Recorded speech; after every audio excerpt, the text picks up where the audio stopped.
Welcome to Weekly Wins and Losses. My name is James Hepner, former real estate entrepreneur turned self-development hacker, coach, and fulfillment strategist. Each week, we bring you a thought to wrestle with that'll help you live fully alive and gain more life. Real life is made up of both wins and losses. Both were designed for your good. That's basic reality. Without facing and learning how to embrace your losses for greater gain, you miss out. You leave 50% of your life experience on the table. So with that, let's begin the show.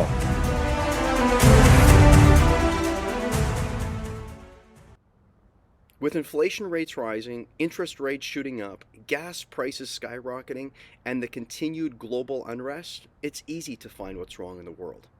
Tony Robbins says, what's wrong in the world is always available, but so is what's right. Instead of trying to hope and wish the world into a better place, it's time to make the most important decision any of us can ever make, and that is to invest in yourself.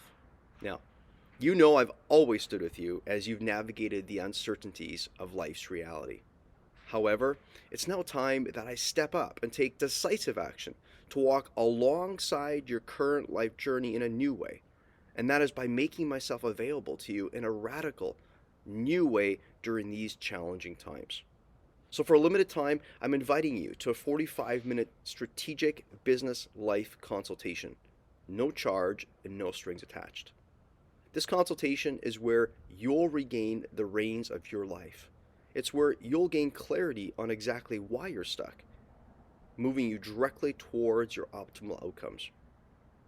And I'll be honest, and I'm humbled to say, however, my clients' generous reflection of their time spent with me reveals the truth. The skills they've been able to master in such a short period of time by engaging in our one-on-one strategic sessions have changed their lives in so many ways. This is the only invitation that I can fathom that will put my skin in the game of your life in such a way that will allow us, you and I, to address your specific needs with precision and excellence. 45 minutes, just you and I, together on one call to get you headed in the direction you crave most. Here's what my clients report after one-on-one sessions with me. A decrease in indecision. An increase in clarity, confidence, and courage. An increase to fully capitalize on what's directly before them. An increase in the impact that they crave to have at work, on their families, and inside their communities. A decrease in pain and suffering. A decrease in anxiety. So, if you want to move beyond old stories, get clear in where you're headed so that you can shake your world, then here's a rich opportunity for you today. One-on-one strategic business life consultation with me. One-on-one 45 minutes. So, if you want to maximize this opportunity, if you want to reclaim and regain your inner power, then you're going to want to slow things down during these challenging times. And how? Well, engaging and getting right with your life and making a life plan.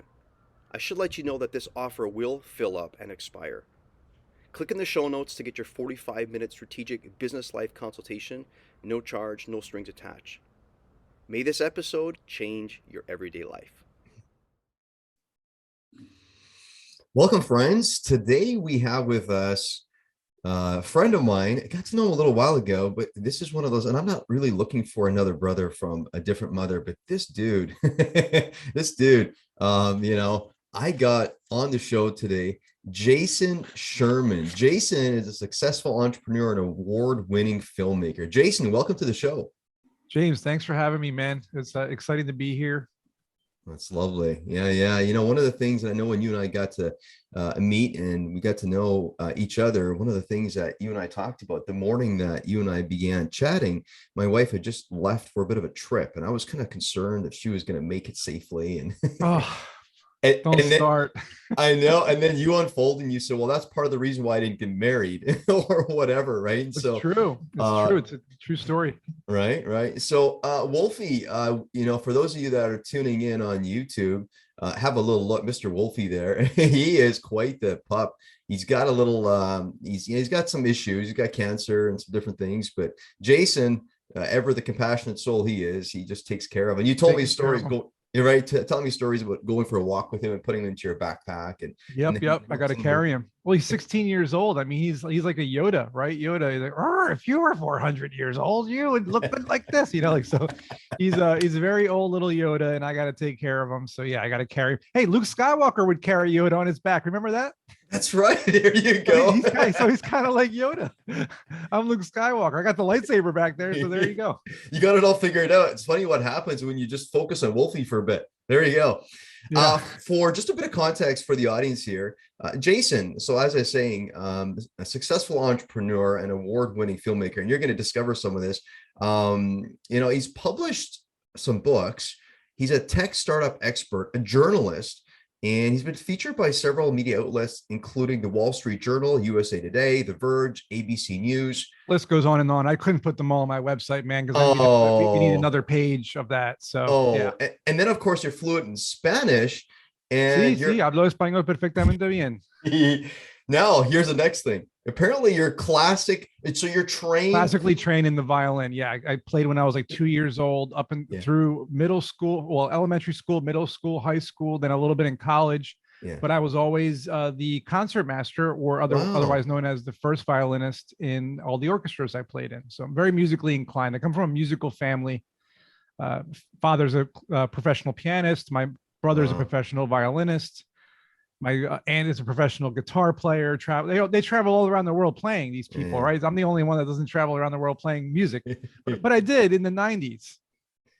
Maybe the baby version of Yoda that's behind you would start singing, and you could just be there. If you would play for us live, I'm not going to question this or challenge you to it, but perhaps next time Right. you can do this. That's all good. I'd have to tune my violin. It's over there. Andrew, Yeah, you've also been a featured speaker on Fox's Emmy Award-winning futurist TV show Exploration Earth 2050. Jason, that was I'm not. fun. Yeah, I can imagine. I was going to ask you, how do you make room for all this stuff? But my friend, I've been married for 22 years. You got time, my friend. Yeah, and that's the thing, right? So the fact that I'm not married and I don't have any kids and I'm just Mm, taking care of baby Yoda mm, means that I have a lot of time mm, to mm. juggle, multitask, and focus. I call focus task on a lot of cool projects. And especially if you've been doing them for 20, 30 years, it's a lot of time to do a lot of things. And one of the things I remember that I learned over the past, let's say 20 years, I started realizing this trend that was happening in my life was I'd work on a project for 2, 3, 4, 5, 6 months. It depends on what the project was.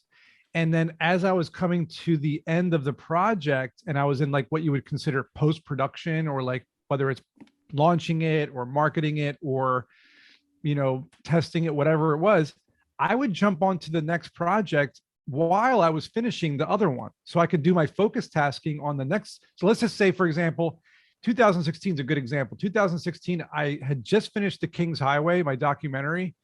And while I was editing it, I wrote my book, Strap On Your Boots. So I was editing the movie while I was working on writing the book. And then when I was finished writing the book, I immediately started to market the movie because I was finished editing at that point and working on my course for universities, Startup Essentials. So it's basically it's like a Spider-Man thing, jumping from one building to the next, to the next, to the next. And like for me, the buildings were these projects and I'm just jumping onto each one while I'm finishing the prior one. But to me, it's the only way to live, man. It's the only way to live is to just keep being creative and keep focus tasking. So here's the thing. Though you and I are similar, we're different. I've been married for, I think I mentioned to you, 22 years, been with her for 27. But the thing that we Wow. do have in common is that you and I, we have this thing called jumping from thing to thing. I got a wife that helps me jump from thing to thing. You got projects. Actually, you and I got about the same. We got projects. The one thing that I find so interesting and I just love is you stay viscerally connected to the emotional experience of what these projects, and some people would say projects are like objects.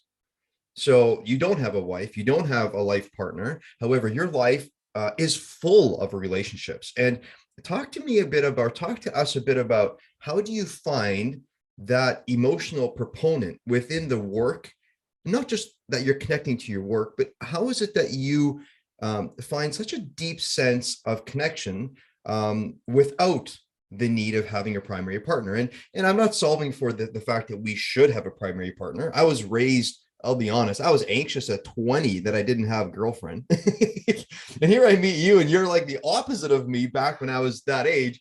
So anyway, if you don't mind answering that, how is it that you find that level of intimacy, and you're so just with people around you everywhere?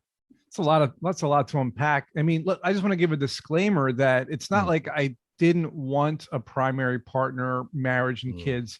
I did when I was younger, but that same old curse of not meeting the right person, who wanted to be with me, that I wanted to be with them, and that kind of thing just kept getting in the way of me not committing to a marriage of convenience. So instead of being in a marriage of convenience, I decided, no, I'm going to stay true to myself, and I'm going to focus all my attention on myself and my projects and the people around me who I can help along the way. So what does that mean? It means that you're basically having kids. Right.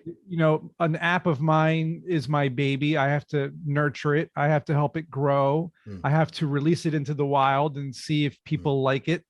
I have to create a company culture for each project that I'm working on and make sure that the co-founders and team members and employees, they're my kids, they're my brothers and sisters, they're my aunts and uncles, they're all my, my friends. And we have to work together in a family and have this vision come to fruition. And you're right. A lot of it is emotional because you're giving a piece of your soul away to each project that you create. It's your blood, your sweat, your tears, very cliche, but it's also something, that means something to you. Hopefully, if it doesn't mean something to you, you should not be doing it. It should be something that, it's a pain point that you're solving. Or for example, if I make a documentary and I realize this topic needs to be told, this story needs to be told, that's emotional to me.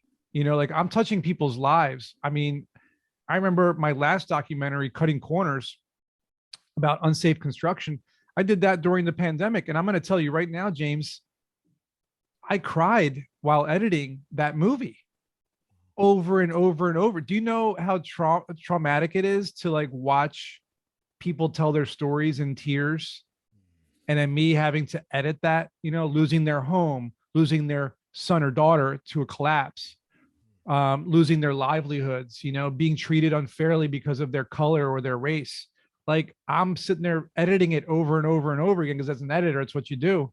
And I couldn't help but cry. So like, yeah, it's, being an entrepreneur is emotional, ups and downs, roller coaster, you know what I mean? And all you can do is put on a brave face, stay positive, and try to put your all into it as if you would if it was a family. You and I seem to have a few things in common, and that is what you just said. Desiring not to flee from the emotion, but to experience the expansion of it and let that draw us deeper into. And if you don't mind, for the audience and even for myself, take us back when you first began as an entrepreneur. One of the things I know when I got to know you, you unpacked a little promise you made to yourself. So why don't you go there? Because there's something you and I have in common, and that is, and I'm just going to tee it up a little bit. We don't put anything out unless we've discovered there's an actual need and we've quantified that.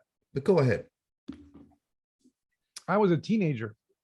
I was a teen. I mean, my friend, you still are at heart. You still are. I'm a kid. I'm definitely a kid. The cartoons I watch will be testament to that. But yeah, what's funny is when I realized I could actually be an entrepreneur was before teenager. I was only 12. And I'm not going to get into the story because it's really long, but basically I realized I could buy and sell a product that I brought from Europe here in the States. And to my middle school friends were just buying this, product. And so I realized, wait a minute, I can make money off of people by buying a product cheap and then selling it for more money. That's the first time I realized I could be an entrepreneur. Fast forward to 16 years old. And I remember vividly what it was. I was on the basketball court outside with my friends. We were playing basketball. I'll never forget it, because each one of them was just talking about what they want to do when they grow up, what they want to be when they grow up. And I was getting a lot of like, I want to be a doctor, and I want to be a lawyer, and I want to do real estate, and I want to, be a college football star, whatever. Right. And people were giving me these like generic type, I want to do this and that and the other thing. And it all revolved around money for them. They kept saying, I want to make a lot of money. And I'm like, well, yeah. I mean, and everyone finally came to me. I was the last one. And they said, well, what do you want to do? And I'm like, honestly, I just want to create cool things. I was like, I want to do it all. I want to build companies. I want to make movies. I want to write books. I want to be an entrepreneur. And they're like, oh, okay, that's cool. But they were like kind of brushing me off like, yeah, sure, whatever, dude. You're not going to do that. And I told myself that day, I remember I was walking home, bouncing the ball, walking home. And I was like, yeah, I am going to do that. I am going to do that. I'm going to create companies that people like. I'm going to help people along the way. I'm going to learn as much as I can and try to give knowledge away to people. And I just want to change the world in some small way. That was my goal. And I did it, I think, right? Like, I feel like I woke up one day, I was like, I think I turned 40 maybe. And I realized, I'm like, wait a minute. I think this is the life that I imagined I wanted as a kid. And now I'm living the life that I dreamed that I wanted. And I'm like, this is good. Life is good. Like, all the bad things happening in the world, at least my small little speck of stardust in the universe is okay. Wow. You know what I mean? That is phenomenal. I love that. At a young age to make a decision. And I have no idea what those other, bros were thinking that were playing ball with you, other than this guy's weird. He's not thinking of monetizing. Like, I remember when I was in school at, what was it? Probably grade 6 or grade 7. You know how they sit you down and they're like in a class, and like, what do you want to be? I'm like, what do I want to be? I have no, what are you asking me? And my dad is a farmer, and I'm thinking, well, perhaps a more eloquent job would be a firefighter. I don't know, right? Fireman, astronaut, doctor. Astronaut, Those are the doctor, common. right? Why not? Right. And so I'm teeing this up towards monetization. It seems like, and I'll never forget when I got real serious about my career, I remember looking at a chart going, who gets paid the most? Right? The shit of this. And I'm going, well, I don't know about this one, because if I do the doctor thing, I might have to go to school forever. And I'm not really a school nerd. I felt the same way, man. Right. Right. So here's the thing. Talk to us a bit about, and I just took some notes while you were talking earlier. You got 3 movies, global and award winning. You're a published author, which, by the way, folks, he gives his books away when needed. He just gives it away. A journalist, teach at colleges. You do a podcast. Strap on your boots. How do you monitor? How do you gather? How do you do this? Because when you and I talked, one of the things is, when you and I talked, you revealed how you deal with tech. And I'm like going, oh my goodness. And my son loves tech. He's going to be graduating high school next year. And I'm sitting here, you're schooling to me going, I'm going to teach my kid, and really in alignment with what you're saying. But just unpack, how do you do this? I love it so much because, I mean, look at little Wolfie there. He's taken care of. He's fine. Look at you. You're fine, my friend. By the way, folks, this gentleman was supposed to have surgery in a couple of days, and they changed the freaking date on him again. And this guy's style, he just rolls. I know he's kind of going thumbs down, but this guy just rolls. So there's something clearly about deciding not purely on monetization, and being more about the passion that fuels your life. Right? Go ahead, Jason. You just got to keep moving ahead. You got to stay positive. When life throws you lemons, you make lemonade, as they say, right? So, I mean, unpacking that, it's tough, man, because there's so much. And like you mentioned, we talked about it before. And if I kind of go through the motions of mentioning to you how we talked about before, how each industry is very similar in that there's a process. And if, for example, if you ever talk to someone who works on your house, this is a great analogy because I've talked to people who've worked on my house. Mm-hmm. And let's say you need to, replace a plumbing utility or your water heater or whatever. They're going to have their process and their steps, their tools to repair this thing, right? And that goes for music, movies, technology, writing, art, Everything has its tool set, its process, its skills.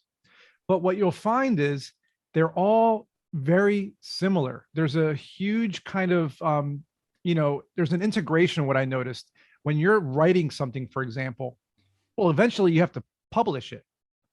Publishing it now requires technology. It requires graphics and artwork. It requires, know-how of social media marketing. It requires a website. It requires everything that you learn in all of these industries. And same goes for every single industry. So I always tell people, if you want to start something, learn the industry that you're in first by researching other products or ideas or businesses in that industry so that you can see what they did right and what they did wrong. You can learn from all that information. There's a lot of articles about them. Once you learn about the idea or the business or the industry, then you need to figure out what skill set you're going to need.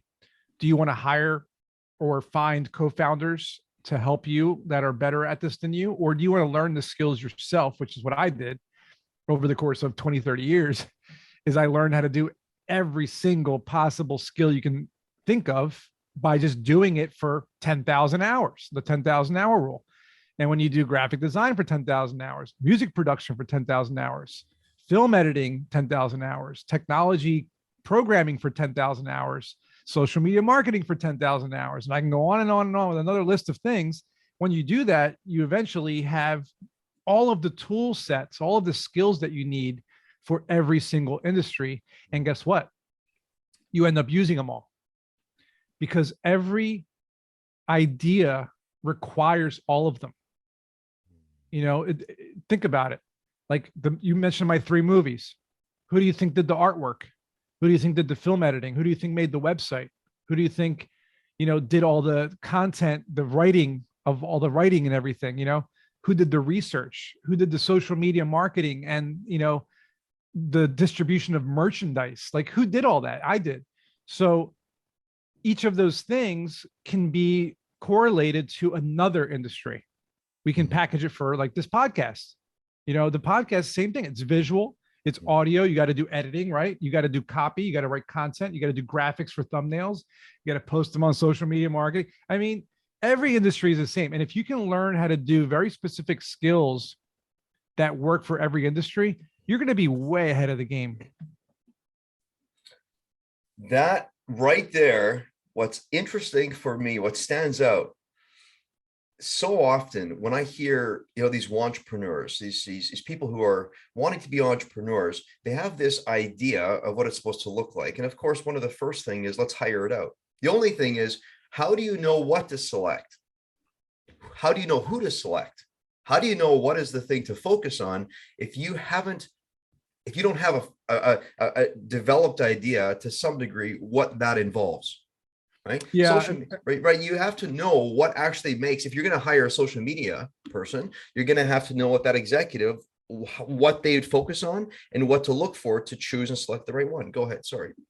No, it's a great, the reason I want to talk about this is it's a great point because I'm currently facing that question in my startup. I even still have a startup, and Instamore was my video dating app back in 2013. And we went through several iterations as we raised money in 2014 and 15. And we kept putting out new versions.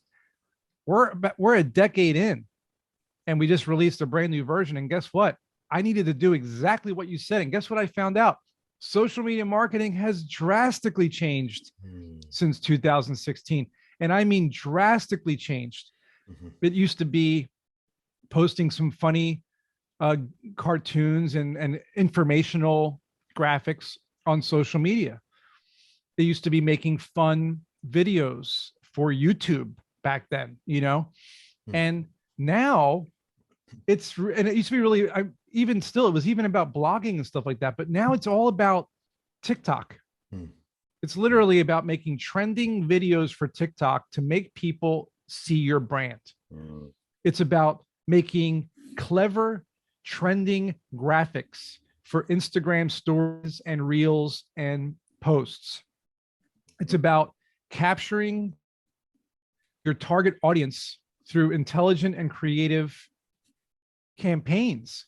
And although we can all argue that that's how it was back in 2016, which it was much different, because back then you could post one of these graphics on Facebook as an ad and get users.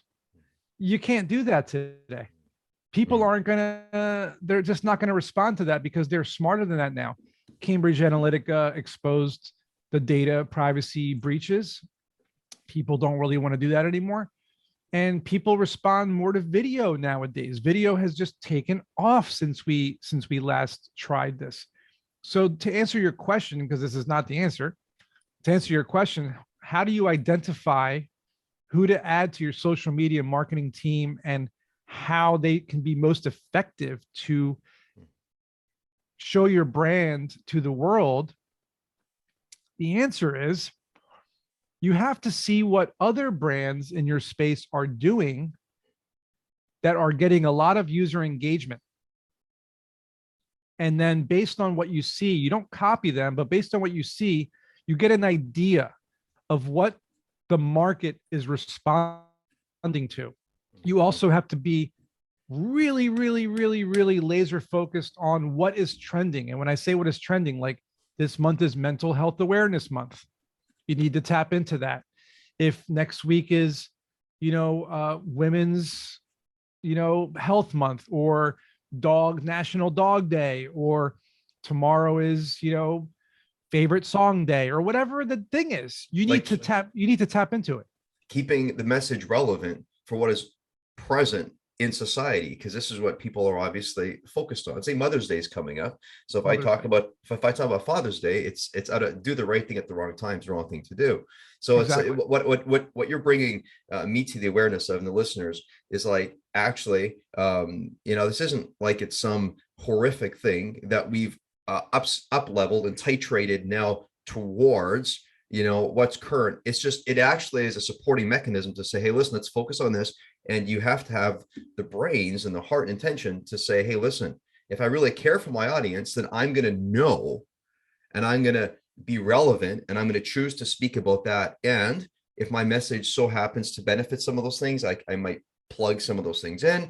And if not, I'm not going to be silly about it. I'm not going to create something that isn't there. I got a question for you. How, considering where you're now at within, the 10,000 hour thing, you talk about 10,000 hours here, 10,000 hours there. I can relate with you. And this is not an excuse. However, I have a wife. I have a dog named Charlie. It's kind of like Wolfie, but he doesn't have cancer, right? It's just a little different. It's a little younger, but I think I showed you guys, I showed you Charlie the other day. He was cute. Yeah. Yeah. Right.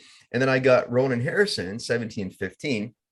So on the 10,000 hour thing, sometimes parents or married, or it doesn't matter. So sorry to bring up this marriage thing again, but some of those 10,000 hours are placed in certain aspects. Like these people live with me. It's like, I have a few Wolfies in my house. Now, my family, if you hear this, you guys aren't pups, don't worry about it. Okay. So here's the question. I'm like you, which is to say, when I started my first business, I didn't have capital to go in and build that first custom home. So what did I do? I went to the bank and asked them for funds. Well, they didn't really know me, and I didn't have business background and experience. And so they said no. And so what did I do? Like you, I realized I was at base note bottom. So you had to get resourceful. You had to get creative, and you had to be, so what you're talking about, it's kind of my journey, right? Now, you and I, you're in the 40s, I'm in the 40s. You and I reckon that you have to know the base infrastructure. So I think what you and I are talking about is not that we have to do everything all the time, but we have to know the base. So the 10,000 hour, you're coming back to social media. Let's say you've put 10,000 hours in already. My question is, what do you be about now? What are your actions now? Are you going to put another 10,000 hours in? Or is it that you know the underpinnings of this thing, you know the things to look for because you've kind of been there before, and you make some small tweaks, and now you hire this out or you align it? How does this work inside of you? It's a great question, because this has happened to me so many times. And again, James, this happens in every industry. because I've been ingrained in books, movies, music, technology, writing, and I noticed that's actually really interesting because people should know that once you become an expert at a certain industry by gathering the skills and the tools needed to perform the tasks needed to succeed, you can just slightly tweak and pivot and iterate a couple of minor. It's like this. It's like this. You're a mechanic working on a car. You have your socket wrench tools, and you have your wrenches, and you have your air gun, and you have your lift, and you have all the different things you have. Well, guess what? 10 years later, now you have a computer that you plug into the car, and you just got to read a quick little training manual to know how to use that computer. And that now solves maybe 20% of your problem, right? Maybe now you have some automated tools that you're using instead of the hand tools, but it's all the same, right? It's all the same kind of concept. Well, social media marketing, I noticed it's the same concept. You're posting content. You're trying to get engagement on that content. So where did we tweak it this time? Well, fantastic team I put together of interns. Shout out to everybody, Lauren and everyone. And they have come up with, this is the key, by the way, is coming up with your style and your brand for all the assets that you're going to post. And what does that mean? It means you want to come up with 3 to 4 fonts that you're going to use, 3 to 4 colors that you're going to use, the kind of style of the graphics that you're going to create. And you're not going to go on a tangent off of that. You're going to stay on that path because that's where like, for example, when you look at a Picasso, you're looking at a Picasso.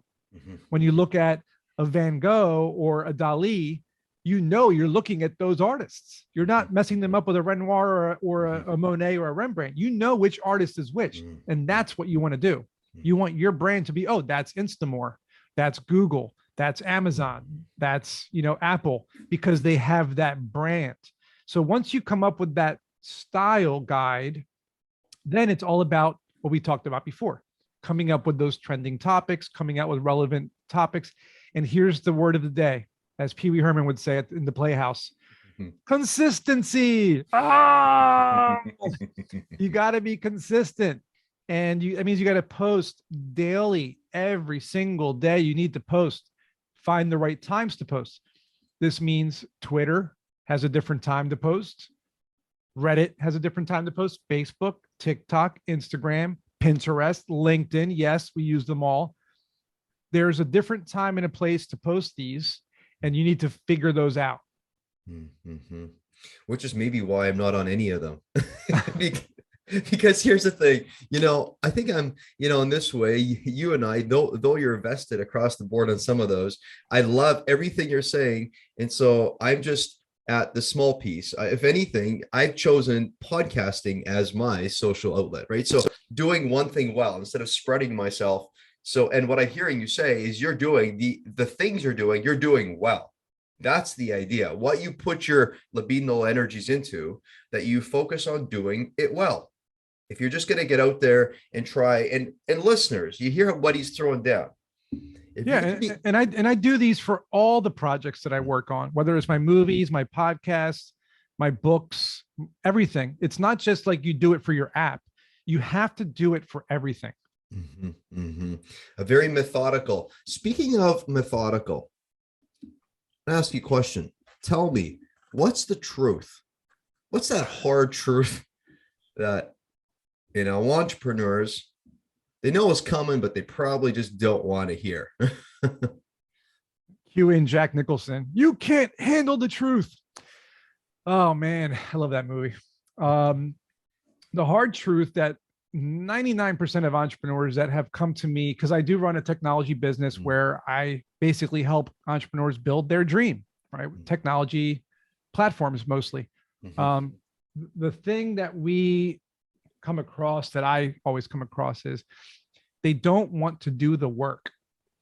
They want to just pay people to do the work.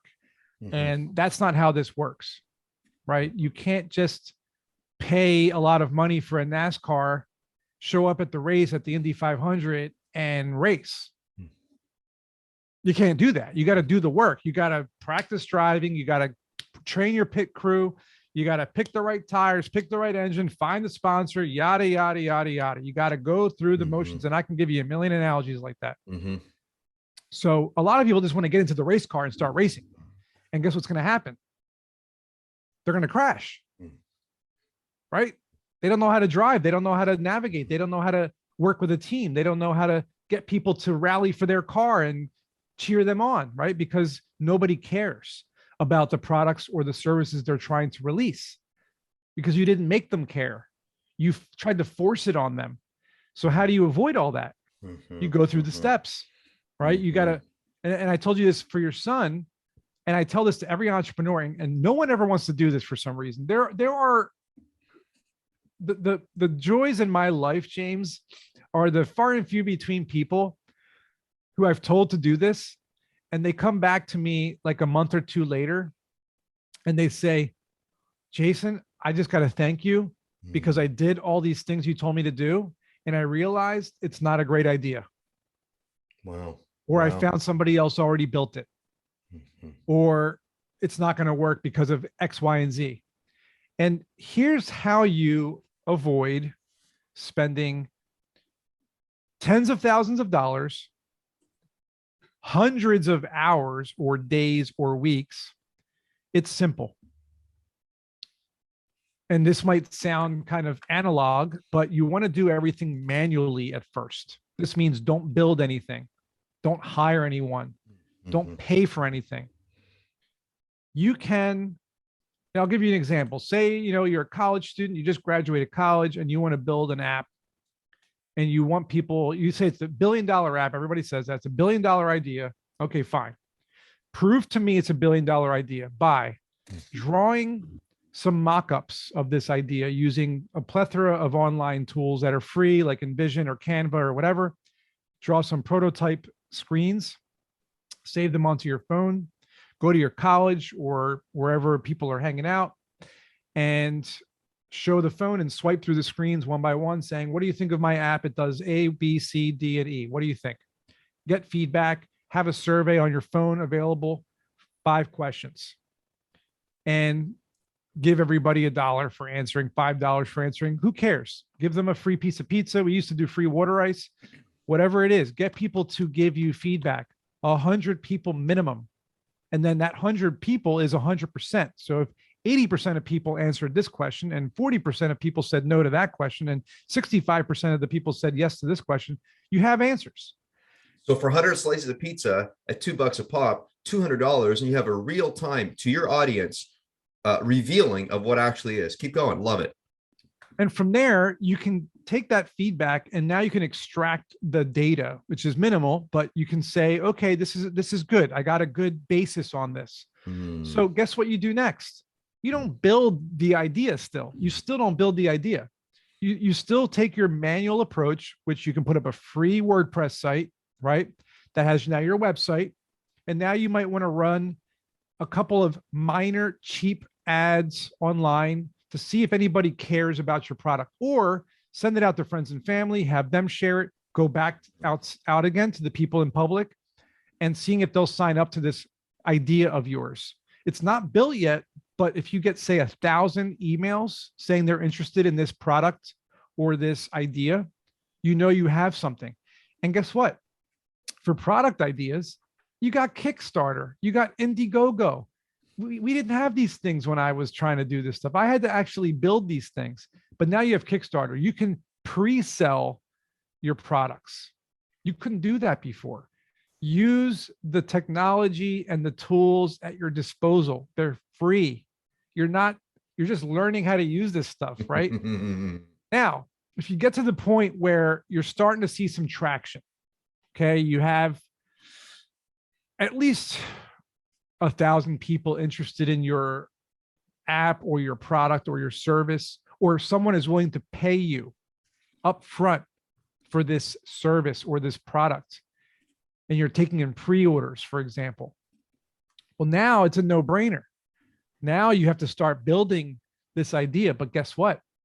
You now have something called leverage, which means you can find co-founders and interns and employees and say, listen, I've built this, this, and this, and I've gotten this many people interested in this. So help me build it and we will be successful, right? Because you've already mitigated the risk. You've already validated the idea. You've proven that you have an audience. People don't do any of this. Instead, you know what they do? They spend $50,000, $100,000, $200,000 building whatever it is, and then trying to sell it, and then realizing nobody wants it. It seems to me, I love this. Seems to me what you're talking about is, and there's several groups of people in the world, but just for simplicity, and I'm not a reductionist by heart, but there are some people that seek reality and other people seek fantasy. You know, when you think about the good old Enron, right? These are Harvard grads. You know, the numbers, their business in economics, the metrics didn't look so pretty. So what did they do? They said, no, we're better than the numbers. So let's just cook the books, you know? And so when I think about, here's what I'm hearing you say: choose to care about every step. Choose to care. Because if you're the founder of it, why would you not? This is exciting stuff. If you don't understand social media, you might want to get a few hours behind your belt and understand how this thing actually works, right? And something about, and you know, I want to just put this through you, Jason. Part of when you were talking, so the question was, what's the hard truth that most entrepreneurs or entrepreneurs don't want to hear? And you said, listen, they don't want to go about the hard work, that long, worthy work. They don't want to do it. You know what? This just came to heart for me. And again, I want to put this through your filter and see what you think. Something about doing the work and the real work and not running towards fantasy, but reality, is that you are a truth seeker. So you want to see the truth sooner, not later. You don't want to create the truth. You want to just have the truth reveal and be like, listen. And what strikes me is, and again, I want your feedback on this. Perhaps a lot of entrepreneurs, what they want to see is that approval that I'm good enough. When in reality, if you're going to go into business with that attitude, you know, you're probably going to be far from the place that you want to be. You're going to assert yourself into risk that honestly you don't want to get involved in. And then you're going to say it doesn't work for me. When in essence, and I love, so my place where I started business, I started at zero. I didn't have backing. So I couldn't go further down than zero. I was at rock bottom. So I had to be real. I had to be raw. So it was kind of forced on me. But Jason, what you're talking about is the formula of not only doing that when you're forced, but making the decision to see the truth and to have reality reveal itself in real time. Because when you do this, think about the risk that you have. What kind of risk do you have if you can pre-sell? You know, what's going to take a person out of business? I don't care if your dad gives you $4 million, eventually 4 million goes to zero. You're going to drain daddy's pocket, whatever it ends up being. If you have funding, if you have bank funding, you have to get to, so my thinking is this: is that perhaps why entrepreneurs don't engage in the hard work? Because we all come to a place of realizing that to see what's really there will happen. And they're actually just really afraid of seeing what's really there. And if their idea is good or not, right? Is that the primal fear? Because a human doesn't take a step forward unless feels safe. It's denial. Right. It's pure denial. It's they refuse to admit that their idea is mediocre at best because they have maybe the funding to throw at the wall and try every single possible avenue they can think of to try to make this thing succeed when they didn't test it. I've had people say to my face, Jason, I don't need to follow your steps because this is $1 billion idea and investors will see that. And my answer to them is always the same exact answer.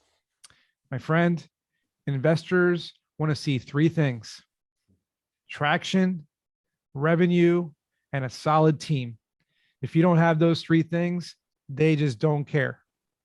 Because guess what? If you don't have those 3 things, there's no chance, to build into what you said earlier, there's absolutely zero chance that's ever going to be consistent, which means there's no chance it's ever going to scale, which is your chance of them being excited about funding your project, not very. Yeah, this isn't Silicon Valley in the 90s when VCs were throwing money at the wall and hoping one of it stuck. You know, they were doing that a lot. They were definitely writing checks to people with paper napkin concepts. This was a very popular thing to do back then because the FOMO was hard, fear of missing out. They didn't want to miss out on the potential Airbnb or the Uber or the Twitter of the next, decade. But that's not really the case anymore. You know, the golden age of mobile apps and social media networks, it's kind of gone down the crapper because of all the data privacy issues and the psychological problems and political problems and hacking problems and God knows how many other problems are out there that's causing suicides and whatnot and causing political instability and war and, election fraud. And we can't get into all that stuff because it's very, very detailed, right? But people are now realizing that that's not really the new thing. The new thing is now AR, VR, cryptocurrency is big, space exploration and health and mindfulness, like, different ways of getting away from that old mindset, right? It's how do we get away from all that in the new? So you have to really mitigate the risk, not just for people you bring on the team, but for yourself. And what I mean by that is, and this is in my book, by the way, it's a very important point in my book and my course. Do as much as you can by yourself so that when you show your idea to people or you try to get people to join you or you try to raise money, they can see what you've done. You've proven to them that you can execute, that you don't just have an idea, that you can also execute on that idea. Because who are they really buying? Though they're buying your team, but they're primarily buying you. Exactly. And you know what? A great example of this is the godfather of basketball, Michael Jordan. He didn't have to sell himself to people. He didn't have to beg people to put him on the Bulls. He showed his skills on the court and became the greatest of all. And that's what you have to do. You have to show your skills on the court. You need to show that you can dunk, shoot the 3-pointers, shoot the free throws, be a good team leader, and be able to talk to the press and all those things. You need to be able to show all your skills, whatever they are. And that's the problem. People don't want to spend the time to do that. They want to just be that basketball player in the NBA. They want to skip high school, skip college, skip training. You can't, you got to go through those steps. And by doing that, you will eventually, whether it's this idea, the next idea, or your 10th idea, eventually an angel or a VC or somebody, anybody will believe in you because they will see that you can execute on the ideas and they will want to join your cause. Denying yourself the gift as a founder, the passion that apparently you have, because why would you start anything? You think this through. If you find, or if you found something, if you create something, if you're the inventor of something, you would think that you're passionately drawn to it and towards it. So if that's the thing, then wouldn't you say consistently that you would want to be about the work and discover these things? So that when you lean into and you become really vested in what does this look like? What does this specific metric look like? I didn't think about this. And instead of being like, oh, I got to offload this, but actually be part of it and participate with it. Think about the gifts that come when you don't deny yourself what it's actually all been about. Now, the spin on that, the opposite, of course, is if you're looking at monetizing this originally, and that's your primary thing, that how much can I spike out of this one? How much lift, whatever that even means, can I gain out of this? It's like, perhaps you shouldn't be doing it anyway. So, the idea, and I love this, when I asked the question earlier, perhaps do you think it's hard for people to just know that they're going to see the reality of what's coming? Is that maybe why they don't want to do the hard work? And I love your answer. To your point, it was denial. And so there's no dancing around. Audience, you can hear this thing, Jason's compassionate, but he's flat out, it's mediocre. Listen, you don't have to get charged about it's great or it's mediocre or it sucks. It just is what it is. The market, it's reality. Are you going to let the market serve you? It's here to serve you and benefit you. Why? It's trying to save you a bunch of time. I just recently watched this news show called We Crashed. It was about the WeWork downfall. And I remember in the middle of the 2010s, 12, 13, 14, 15, I was going to co-working spaces here in Philly. We had a lot of really cool ones that I would go to, and I would present, I would film, I would speak and go to events. And then I realized WeWork came out of nowhere. And they were in the news constantly about that $45 billion valuation. And now that I'm watching the show, I'm kind of reliving the catastrophe that it was. It's a perfect example of a founder who was in complete denial of the reality of the situation. What was the reality of the situation? They were just opening co-working spaces. That's it. They were just co-working spaces, but he and his wife were trying to sell enlightenment to the world or whatever, and there was no enlightenment to the world. There was no Wizard of Oz with the green curtains, and it was just a co-working space. He was just selling co-working spaces, and he was raising too much money, and he was opening too many locations and going too fast, too big, without following the steps. Now, if I could have been Adam Newman and go back to WeWork's founding when they were Green Desk and he was doing the steps, he opened one location and then he was going to open a second location and he was going to slowly grow. He didn't do that. He went from A to Z. He skipped all the middle. And that's where the downfall was, right? And so any company you're in, you should never, and a lot of companies have done this. I mean, you can argue that a lot of them are successful, like Uber and Snapchat are two that come to mind, that raised lots of money very quickly, but also weren't turning a profit for like a decade. Why was that? Because they were just losing money, this burning money. You got to do it the other way around. You need to succeed with little money and then add a little more on top, and then succeed with that amount, add a little bit more on top and succeed with that amount, and keep doing that in the steps. And you can do that at the beginning stage too. Business, just like any relationship, whether it's with a married partner, whether it's with your dog, whether it's with anything that is alive, I'm telling you something, you got to go through the steps. And when you don't, we all have stories. I mean, if I think about in my life, right? So I have specific things in business now, and I'm like, and I never thought that I was skipping steps, but it's like, yeah, I've done this, and I've developed that art, and I've supported that, I promoted this, and I've seen the audience come back like this. So I'm going to create this, and all of a sudden, the market reveals to you that it's not that interested in what you just put out, and you're thinking, what is this? Is it not good? Instead of saying it's not good, let's go back and say, I wonder where in this did I miss? And so guess what? I'm faced with some things now that, if I be honest, I didn't think I'd enjoy doing. I fought it for the longest time. Now that I'm doing it, it's like bingo, I've hit that bullseye.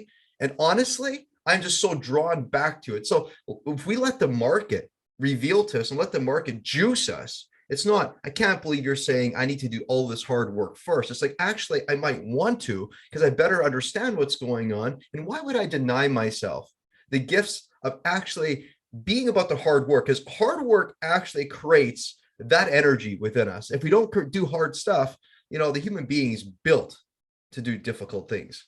Unless you be about the difficult in life, my friend, it's going to be just really boring. They say the tension of the human experience is somewhere between a depressed state and a bored state. We live in between somewhere.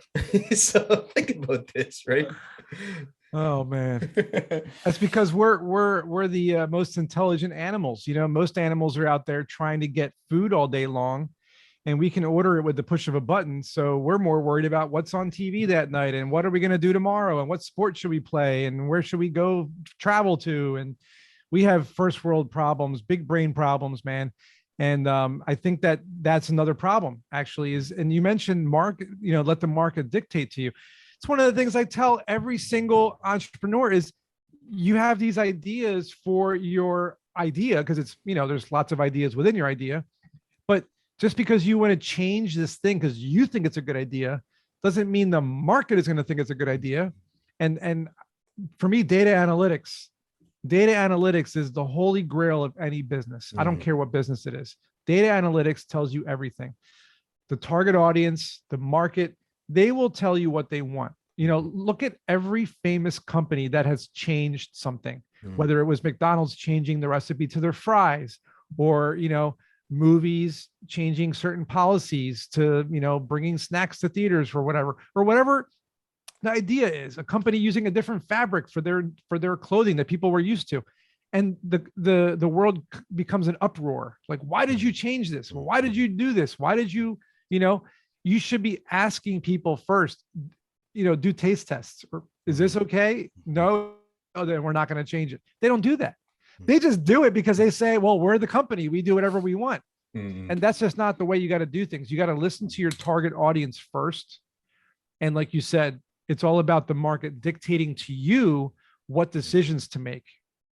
It's a big problem, man. I see it in the news every day. It's interesting. I see it in the news every day.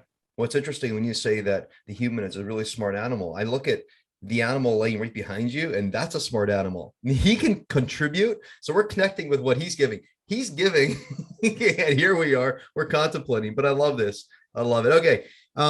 So we started off with what's the hard truth that these people don't want to hear.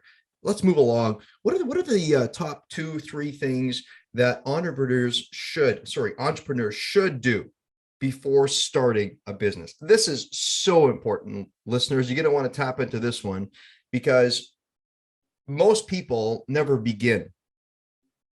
So here's going to be some tools, not tricks, raw data, usable stuff. Go ahead. And because you prefaced it with this, we do have to mention, you and I, because we talked about this before this talk, was that the gurus out there selling their master classes on how to do these top 3 things, it's a big pile of BS, because they're selling $3,000 courses on how to be successful, and none of it's going to work. You can't duplicate it. What you just mentioned, there's no tricks here. Nothing up my sleeves, right? So it's very. For me, I always cringe when somebody says, give me the tips and tricks. I'm like, okay, so you don't want the nuanced stuff. You just want to go to Twitter and read that's not me. Sorry. It's simple, man. It's very, very simple. We've been talking about it this whole episode in a way. And the first thing that I tell people, because thank God people have stopped pitching me as much as they used to, because they realize now they know what to do. They used to pitch me all the time. And the first thing I would tell someone before they do anything at all is research your idea on Google. You will probably find it already exists. That's number one. Do some digging. Look up a patent search. Google has a great patent search. The trademark uspto.gov has a great patent search. Look for a patent for your idea, because when we're talking about products, physical products, more often than not, someone's got a patent on it. So you need to do some research on your idea first. After you do research on your idea and you're convinced it is not out there, or you can build a better mousetrap, then you want to validate the concept. We talked about that. Make some mock-ups. Or if you need to make a physical widget, get a 3D printer and print out your little thing and start showing it to people. Put it in their hands. How does it feel in their hands? Talk to them. Do you like how it feels? Do you like the color? Do you like that there's a string on it? Do you like that it's this way? Do you like that it's that way? Tell me, what do you feel when you hold it in your hands? Is it too big? Is it too small? Get that feedback by putting that 3D printed prototype in their hands. Or if it's an app, you can scroll through the screens one by one, like we talked about. So that's how you validate your concept.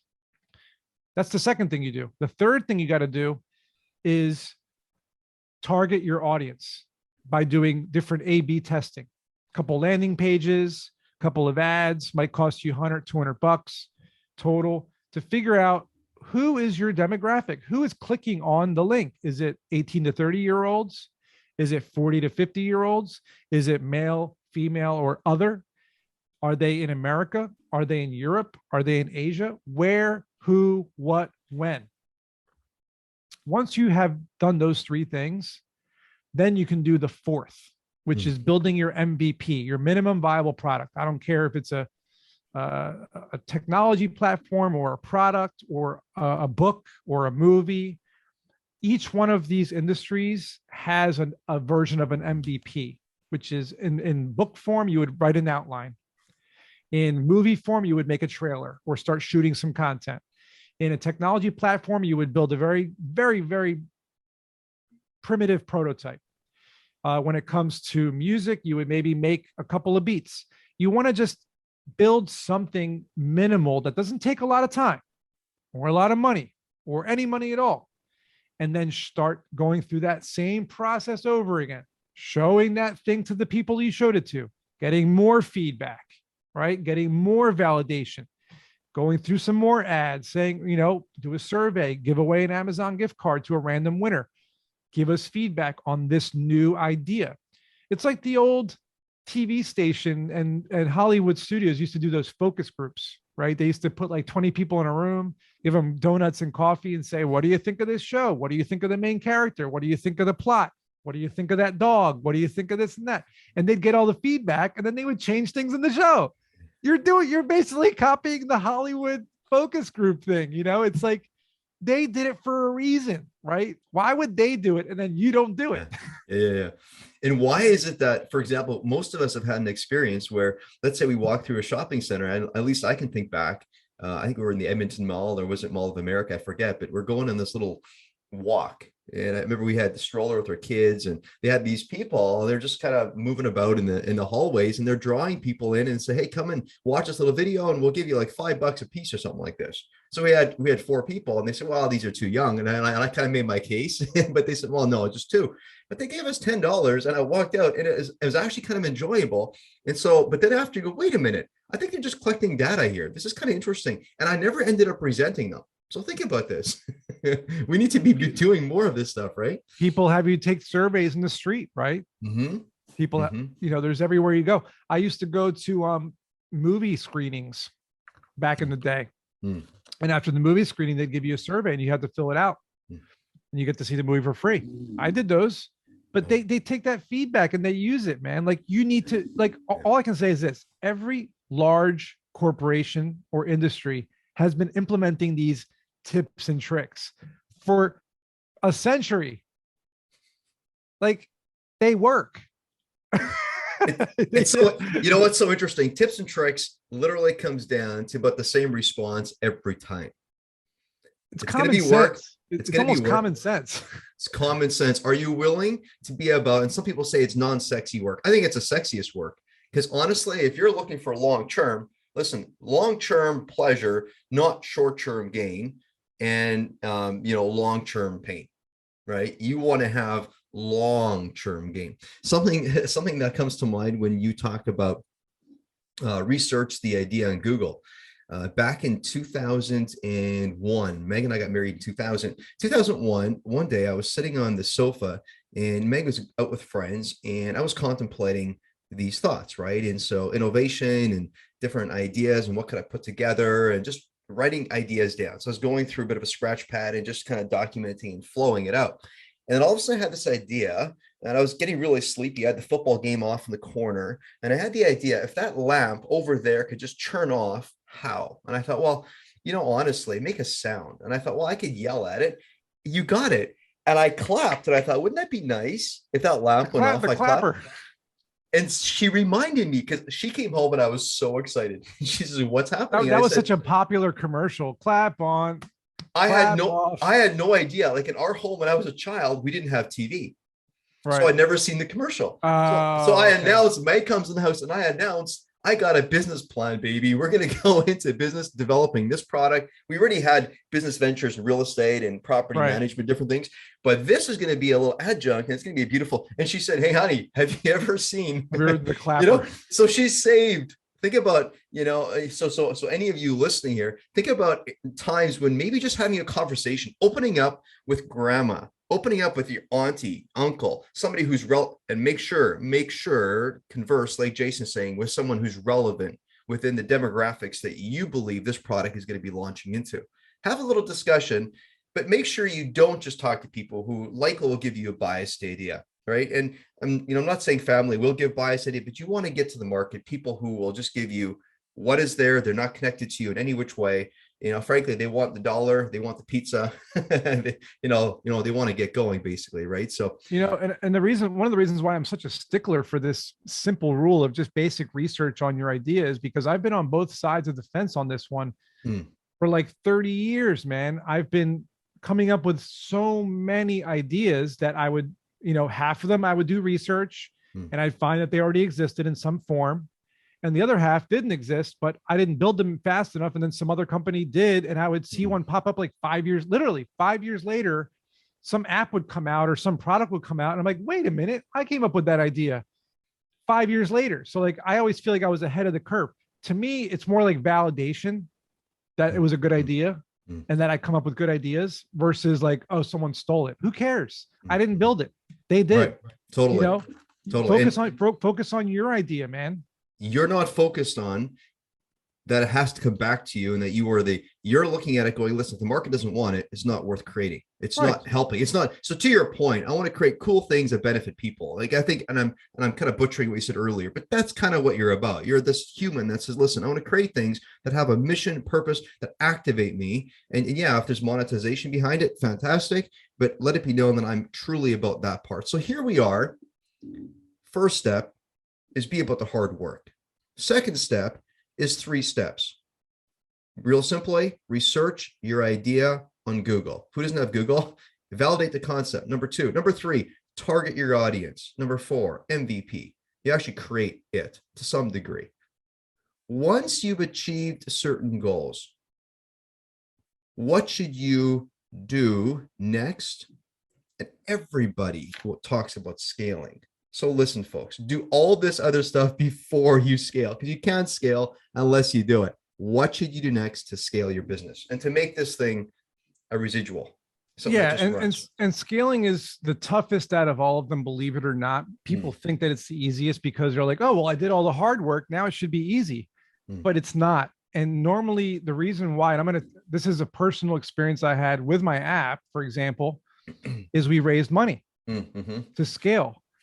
And that's when everything went wrong. That is when every single possible thing went wrong. And the reason, and as Biggie said, more money, more problems.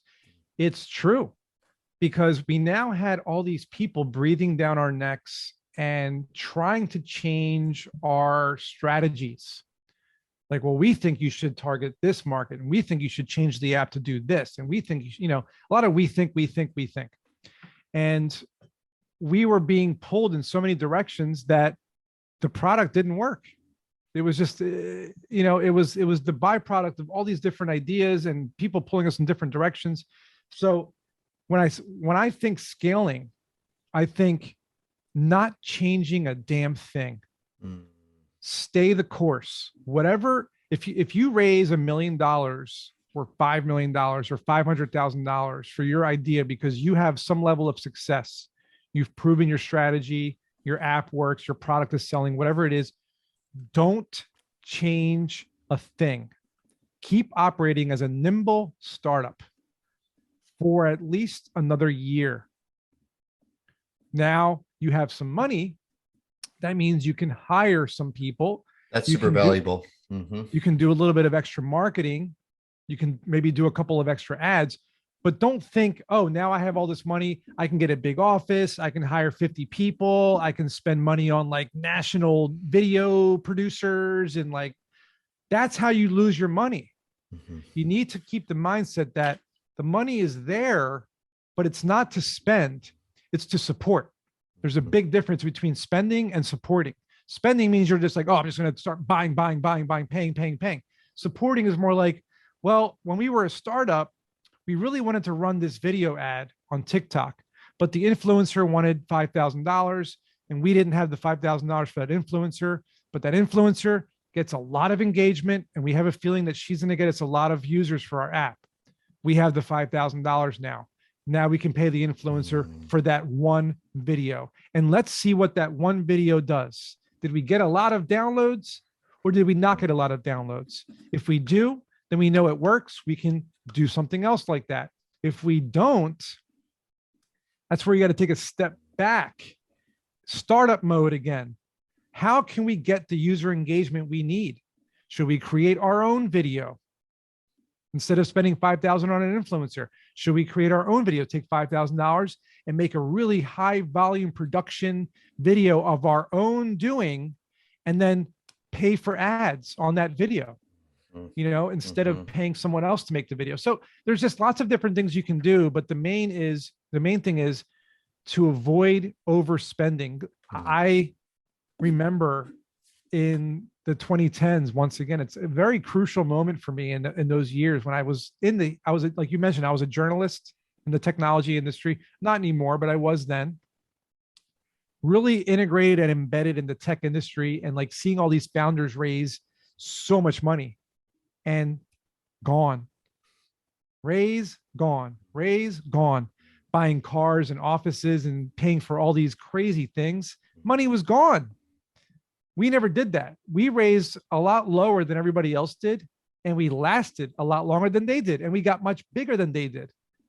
And now we're relaunching. We relaunched, so now we're out again, and here we go. We're back in startup mode. My partner wants me to spend more money. I say I don't want to spend more money. I keep telling him I don't want to spend a lot. He wants to spend more, and I want to spend less, because for me it's all about actionable results. So scaling is a tough one, man. It is a double-edged sword if there ever was one. It's fascinating. Who creates a business? Who founds any type of innovation with a thought of entrapping themselves? Like, the one thing that you and I feel have in common is we have this undertone, this belief in our infrastructure that says nothing traps me, everything frees me. So I'm picking up from your energy. Like with mine, there are some to the exception that I think I don't want to do that work, but I'm nicely drawn back. Like I gave you the example earlier, right? But we are these people, and we get to choose to be people that bring supports versus asking for supports.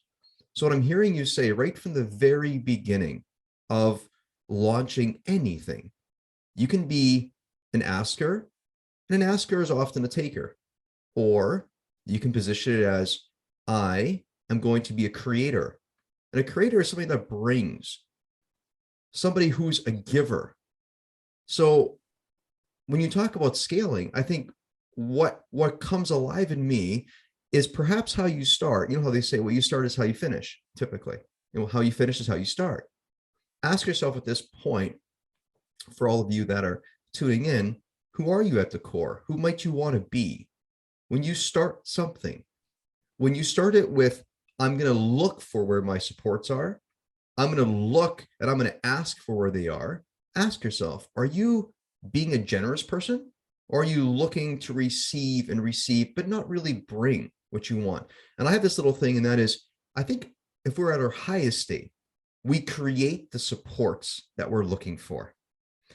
And so to your point on supporting, not spending, if we start our business bringing and creating the support, instead of looking for somebody to come rescue us, Hail Mary, you know, whatever it ends up being. No, when we create the supports that we're looking for in the beginning, then I think at the end, it'll be about the same. Meaning that we now have the funds, but the funds don't emotionally get us. They don't move us. And actually nimbleness and flexibility, whoever desires to trap themselves with letting go of nimbleness. So there's one of those things, right? I think how you start is how you finish. And then of course it'll support you in being flexible. Now, of course, as soon as you get larger, it's harder to move as quickly, but there's a degree of nimbleness that you will choose to downregulate, and you will deny it. If you go, now is the time for me to really be moving into, forget bringing, I'm just going to ask of the market because I deserve it. Look out, money's going to wash away quick. You know, that's a great way to look at it. And as you were talking, I kept thinking to myself, we just relaunched our app after a decade of launching the first time because we've been in support mode this whole time. We never took the money we got from any investor and wasted it. Every dollar had an actionable data point or result that we could show for that dollar spend, whether it was a good result or a bad result, doesn't matter. It was a result. And we've been able to last 10 years almost because of that nimbleness. Even when we had 500,000 users in 2016, even then we were still in startup mode. And here we are, I'm still in startup mode. And, I'm still doing, if you see my daily interactions with my team, it's like, what ad are we posting? What video are we creating? What's trending this week? The actual app, the interface, like, I have 50 beta testers giving me feedback on every change I make and testing it.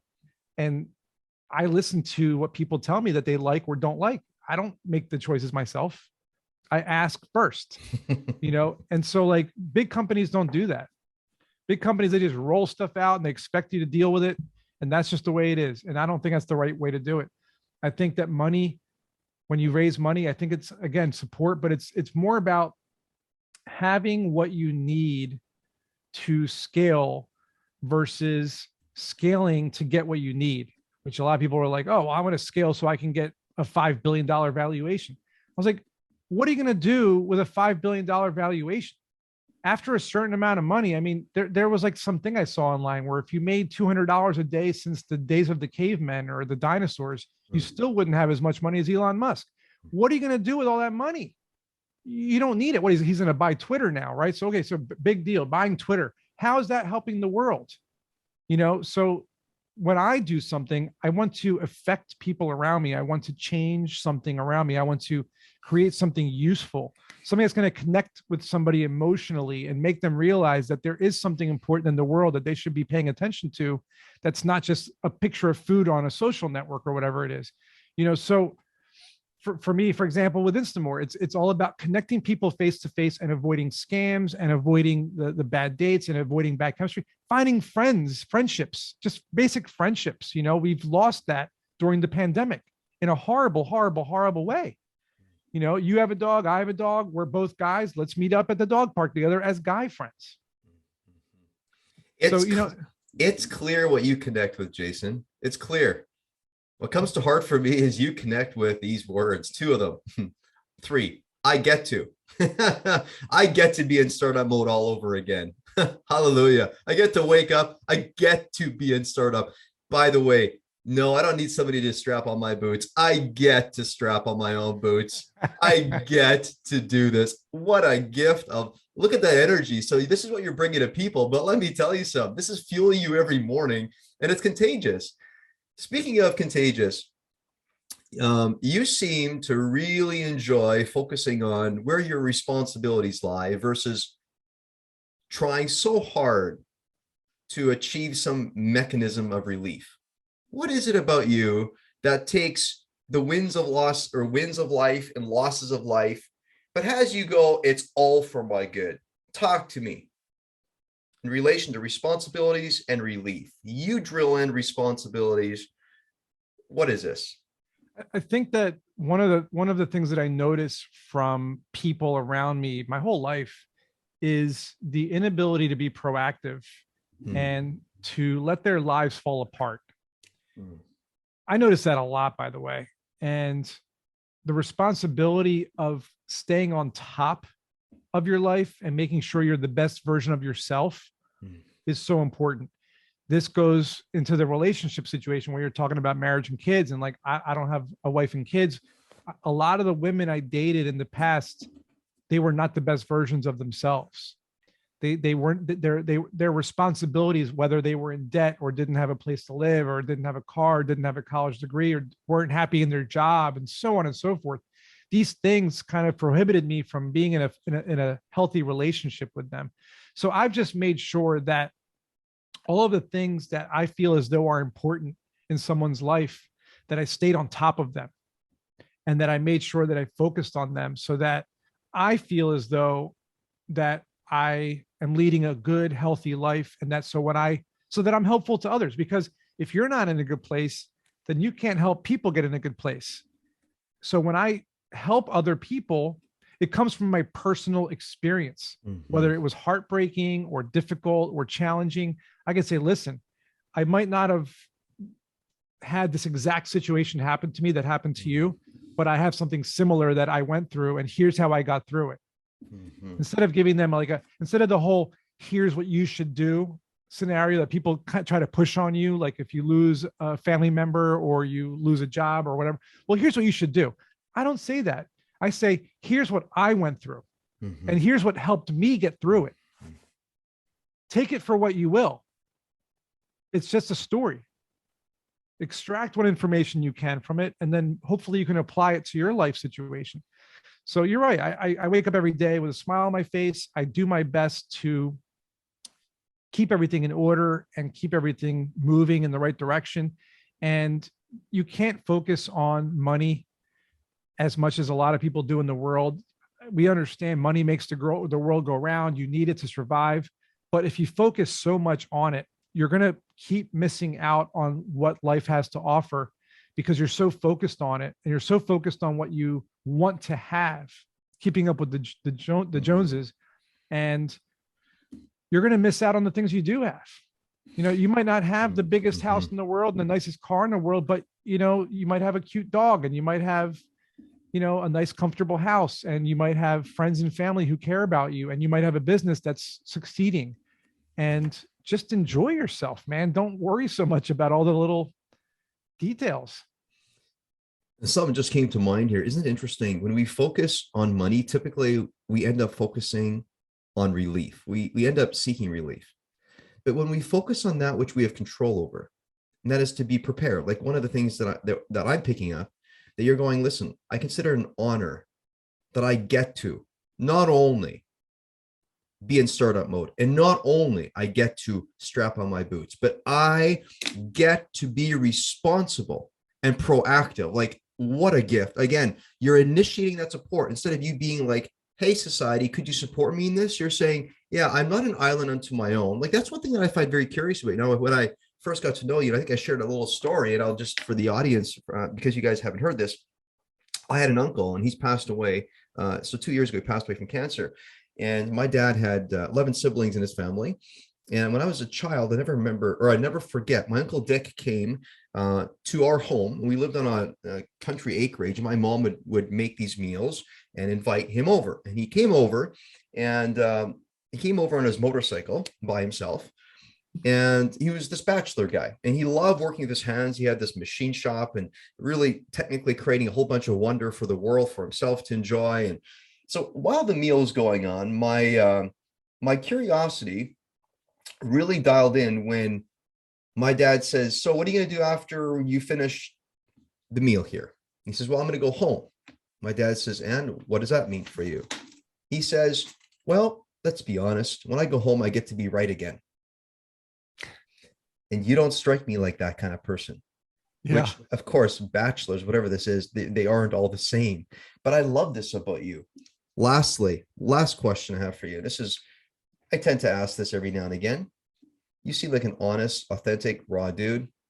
Tell me something. Where do you struggle? Where maybe do you want relief, but actually, you know, responsibility is the thing to do?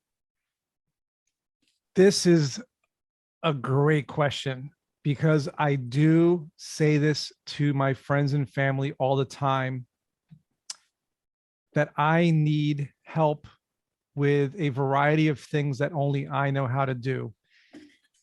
Learning all of those skills and getting all those tool sets and being an expert at 70 million things over the past 30 years has also been quite of a curse for me, because I end up having to do 95% of a lot of the work by myself because only I know how to do it.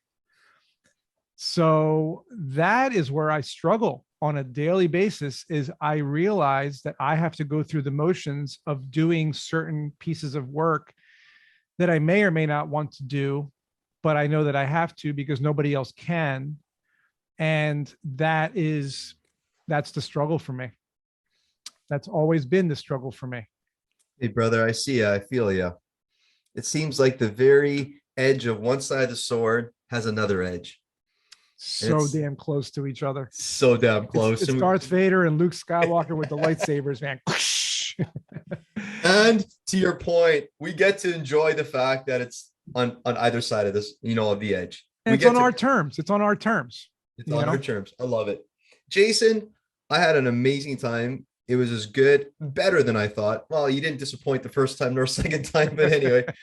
Jason, where can people find you? Easy. jasonsherman.org is my website. And on there, you'll find my podcast, my book, my course, my YouTube channel, my blog, my story.